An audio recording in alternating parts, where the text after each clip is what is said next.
और इस बीच बड़ी खबर आपको बता दें, लैंड फॉर जॉब केस में चार्जशीट दायर की गई है। ईडी ने राउज एवेन्यू कोर्ट में चार्जशीट दाखिल की है। पूर्व सीएम राबड़ी देवी, मिसा भारती, हेमा यादव का नाम, साथी हृदयानंद चौधरी, अमित कात्याल भी इसमें आरोपी बताए गए हैं। और ईडी ने चार्जशीट में 2 फर्मों को भी आरोपी बनाया है। चार्जशीट पर 16 जनवरी को अब कोर्ट में अगली सुनवाई होगी। तो लैंड फॉर जॉब मामले में चार्जशीट दाखिल की गई है।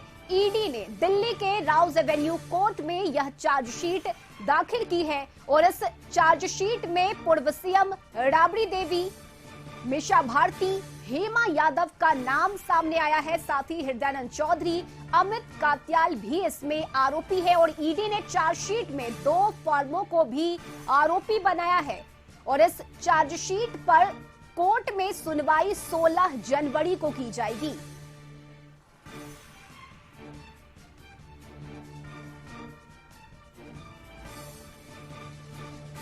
तो ईडी ने चार्जशीट में 2 फर्मों को भी आरोपी बनाया है।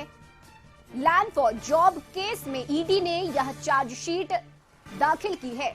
और सहयोगी अमित हमारे साथ जुड़े हुए हैं। इससे पहले संवाददाता रवि के पास आपको लिए चलते हैं। रवि, क्या पूरी जानकारी? लैंड फॉर जॉब मामले में ये एक और चार्जशीट दाखिल की गई है जिसमें राबड़ी देवी, मिसा भारती, हेमा यादव, इन तमाम लोगों के जो नाम है वो इसमें शामिल हैं। मुख्य रूप से 7 नाम इसमें शामिल है लैंड फॉर जॉब में, और 16 तारीख को इस पे सुनवाई होनी है। तो सबसे बड़ा सवाल है कि कहीं ना कहीं ईडी थोड़ी जल्दीबाजी दिखा रही है या रूटीन मेंटेन भी कहा जा रहा है कि कोर्ट में लगातार सुनवाई चल रही है और लगातार ये लोग हाजिर नहीं हो रहे हैं। कोर्ट ने ईडी को भी कहा है कि केस से जुड़े हुए सारे डॉक्यूमेंट, सारे सबूत कोर्ट को, और 16 तारीख को इसको लेकर सुनवाई है। तो कहीं ना कहीं 24 लोकसभा चुनाव है और जिस ढंग से एक्टिविटी बढ़ती है जिसे राजनीतिक रूप में भी देखा जा रहा है, तो राजधानी कोर्ट में 16 तारीख को सभी लोगों को हाजिर होने है और तारीख निर्धारित है। और इसी को लेकर ईडी की एक्टिविटी हुई है, ऑनलाइन ये चार्जशीट दायर की गई है। चलिए, बहुत शुक्रिया रवि आपका तमाम जानकारी के लिए। और सहयोगी अमित भी इस वक्त हमारे साथ जुड़े हुए हैं। अमित, एक तरफ 24 के लोकसभा चुनाव की तैयारी चल रही है, तो वहीं दूसरी तरफ अब लैंड फॉर जॉब मामले से परेशानी बढ़ती हुई नजर आ रही है लालू परिवार की। इसको कह सकते हैं रश्मि, और अभी हम राबड़ी आवास के बाहर ही खड़े हैं और यहाँ चहलकदमी लगातार बढ़ी हुई है। और लालू प्रसाद यादव अंदर बैठे हैं, तेजस्वी यादव अभी बाहर निकले हैं। अभी अभी खबर इनको मिली होगी। और जिस तरीके से हम कह सकते हैं कि लालू परिवार के लिए ये बेहद संकट का समय है, जब आप लगातार ईडी और आईटी के तमाम जो सम्मन मिले, उसके बाद से चार्जशीट की बात आ गई, अब चार्जशीट सबमिट हो गया, तो कहीं ना कहीं लालू परिवार के लिए बेहद काफी चुनौतीपूर्ण समय इसको मान सकते हैं। तेजस्वी यादव बार बार इस बात को कहते रहे रश्मि कि चार्जशीट करे, और उनको इंतजार इस बात का है कि इस केस में जो भी जांच एजेंसियां हैं वो लगातार विपक्षी पार्टियों को परेशान करती हैं, उनके नेताओं को परेशान करती है। तो इस उम्मीद में वो जरूर है कि आने वाले दिनों में ईडी और आईटी इस तरीके से घेराबंदी करेगी। तो तेजस्वी यादव बार बार इस बात को बोलते रहे, लेकिन अब जब ये चार्जशीट सबमिट हो गई है तो इसके बाद मुश्किलें बढ़ सकती है। और अब इंतजार करना होगा तेजस्वी यादव क्या कुछ बोलते हैं। उनको कैमरे खोजेंगे, उनके सवाल हम लोग करेंगे कि आखिर क्या कुछ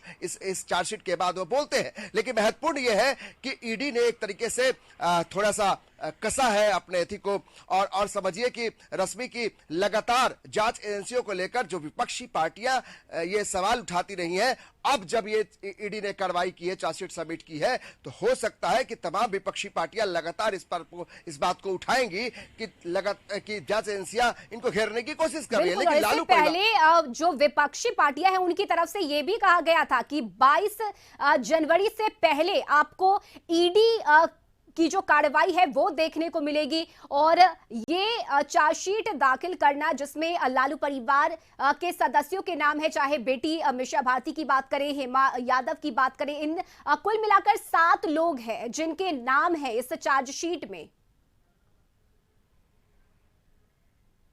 बिल्कुल, ये हेमा यादव उनकी छोटी बेटी हैं, लालू प्रसाद यादव की। मीशा भारती सबसे बड़ी बेटी हैं। तो बेटियों का नाम है, और राबड़ी देवी खुद जो पूर्व मुख्यमंत्री हैं लालू प्रसाद यादव की धर्मपत्नी हैं, वो हैं। तो ये समझिए कि तमाम पूरा परिवार है, और इसके साथ जो लोग इसमें शामिल हैं लैंड फॉर जॉब केस में, उन लोगों का नाम इस चार्जशीट में है। तो कहीं ना कहीं लगता है कि आने वाले दिन काफी मुश्किल भरे हो सकते हैं लालू परिवार के लिए, और लगातार इन चीजों को विपक्ष उठाता रहा है। आज भी जब डी राजा जो सीपीआई के जनरल सेक्रेटरी हैं, वो भी अपने प्रेस कॉन्फ्रेंस में इस बात का उन्होंने जिक्र किया कि अब वो समय आ गया है कि जांच एजेंसियां लगातार फिर विपक्षी पार्टी के नेताओं को, बड़े चेहरों को वो परेशान करने की कोशिश करेगी।